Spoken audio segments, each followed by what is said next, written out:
How much time in advance do you have to start studying for the WU BBE entrance exam? Is it 1 month? Is it 2 months? Is it a few weeks? Is it 6 months? Or is it a year? The answer is it depends, because of course it depends on your background, educational knowledge, and also where we are realistically right now. Because in April, you just don't have 6 months to study anymore because there's just no time. So let me break down all the possible scenarios, short-term and long-term scenario of preparation in this video, so that you don't feel stressed or discouraged because some time have passed and you were busy studying for a high school exam before. Because it happens, it's life, it's normal, so let's dive into it. Of course, as a teacher, I would always say to prepare in advance as early as you can, but we also have the real life and sometimes it's not perfect. And I will tell you how the long-term preparation scenario works and how the short-term preparation scenario works as well, because both can work out. I have tutored students who made it after 6 months of preparation, after 3 months of preparation, and after 1 month of preparation. Of course, these cases are individual, depending a lot on the background knowledge and how much free time a person had to study for the entrance exam.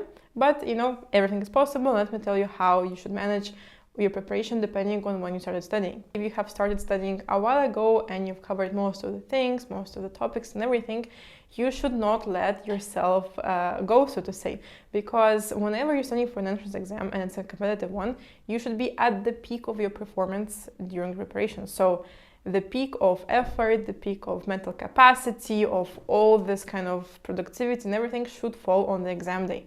And if now you have studied everything, but then you decide, okay, I won't do anything anymore and just wait for the exam day, that's not the best idea. So of course you can take breaks and you can prioritize school over the exam in some periods, because let's say in May, a lot of people have matura and final exams. So of course, if you've covered all the entrance exam topics, you can focus on the school more. Of course, it's a matter of prioritization and different timelines of different students.